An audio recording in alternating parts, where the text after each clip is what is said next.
On the 6th of Sivan, in the year 2448, which is 3,347 years ago, well now, it's going to be 48 years, Hashem's presence descended onto Mount Sinai and erupted in flames. Suddenly, thunder and lightning shook the day, and the dark clouds enveloped the mountaintop. The fledgling Jewish nation trembled as they watched the columns of smoke boiling up into the heavens, while the sound of the shofar blasted louder and louder. Finally, Hashem spoke, and the Jews so left their bodies from the intensity of the revelation. We're talking about the receiving of the Torah. We know that when Hashem spoke, by the way, when Hashem spoke the commandments, for each word that He said, our neshamot departed. They went to sleep? No, departed, passed away. Oh, wow. For each word. That's why, after hearing the second commandment, we turn to Moshe and says, Moshe, we heard enough from God. We do not have the capacity to withstand hearing God's voice again. You hear the rest, and you relay this to us. So then the Torah says, our sages explain that Hashem uttered the entire Ten Commandments in one sentence. It's something that a human being cannot do. Shalom v'zacha b'dibar echad. That He uttered, one explanation, the entire Ten Commandment in one sentence. The other one that for Shabbat, Shalom v'zachor, to remember and to guard the Shabbat, the positive and the negative precepts of Shabbat, were uttered in one sentence. Something that a human being cannot do. When we speak one sentence with syllables and vowels. Can't say no and yes in the same word. But Hashem is above this, and He was able to stream both.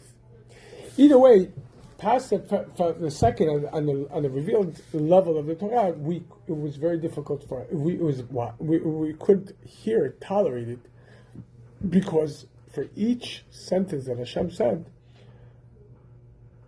our full soul was revealed into our bodies. We do not have a full soul in our body. We have a glimmer of our souls. Currently, in the time of exile, the body does not have the capacity to internalize the entirety of the soul. It would overwhelm the body and overdose the body.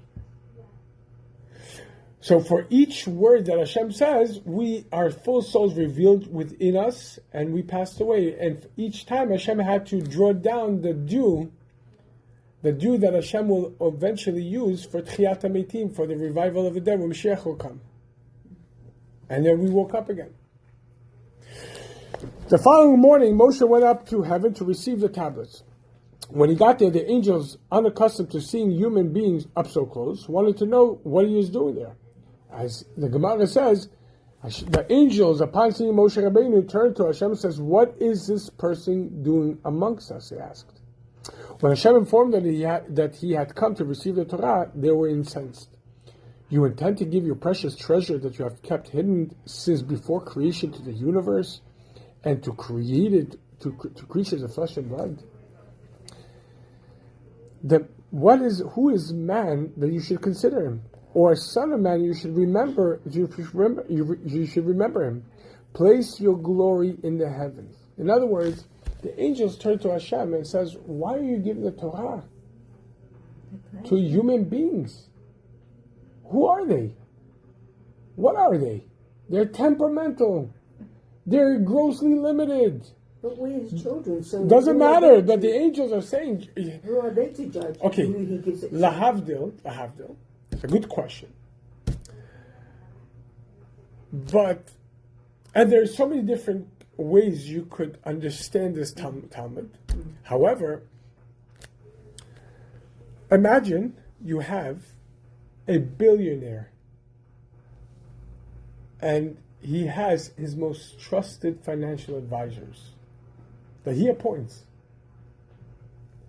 And the billionaire now wants to impart his essential wealth to his children, who are temperamental, they love you, daddy, they don't love you, they'll spend it on this, and they're finally say, what are you doing? Why would you give this to them? You're going to destroy. This doesn't make any sense. Keep it over here where it's precious. When we could honor and respect it the way it needs to. Hashem turns to Moshe and says to Moshe, "You argue with him. You what? You argue with him. With the angels? With the angels. You wrestle with him. If you win, you could leave here with the Torah. If you're not, you can't. You'll leave here empty-handed, as it were." Moshe Rabbeinu charged up an argument against the angels. What does he say? First commandment of the Ten Commandments says, I'm the God, I'm God your Lord, who took you out of Egypt from the house of bondage. Angels.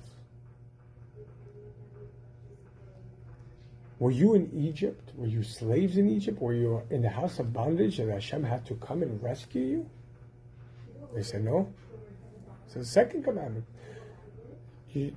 Thou shalt not worship any idols, any graven images, any statues, graven images, etc., etc. Angels, Moshe Rabbeinu turns.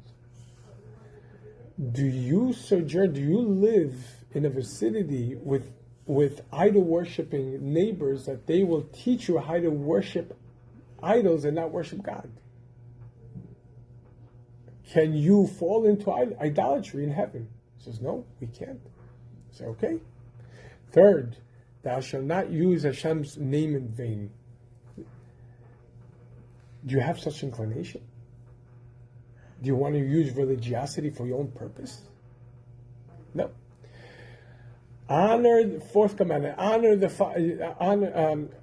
Remember the holy Shabbat, the Shabbos to keep it holy. 6 days you should work, etc., etc. Angels, do you go to work for 6 days that you need to keep Shabbat? He says no. Fifth commandment: honor your father and your mother, so you'll have a long life upon the land that I give you. Angels, you have parents? He says no. And then all the other commandments. Hashem, Moshe Rabbeinu says, do you have a Yetzer Hara that you need to be warned not to murder, not to steal, no adultery, not to bear false witness, not to be envious. Do you have a Yetzer Hara bichlal? Do you have an evil inclination that will incline you to do these things? He says, no. Torah's not for you then. And they had to concede. And he brought the Torah. Incidentally, and we learned this in another class, this Talmud reveals to us something foundationally powerful, which is Torah is not for the perfect. If Torah was for the perfect, Hashem could have left it in heaven for perfect beings. Torah is specifically given to the imperfect because our great advantage is that we have a Yetzer Hara. That is the advantage that warranted and merit to us receiving the Torah.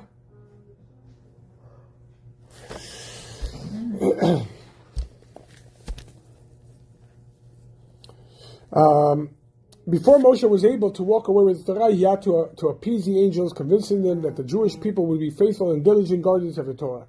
It took some persuasion, but eventually the angels accepted his argument and sent him off. God giving, quote-unquote, away the Torah was a big deal. This spectacular affair of fire, thunder, lightning, and debates with angels is what we commemorate every day with the Birkot HaTorah, the blessings of the Torah, which is found on page 8 on the bottom, and page 9. I'm sorry. On page 8 in the middle, and page 9 on the bottom. Shalom Aleichem.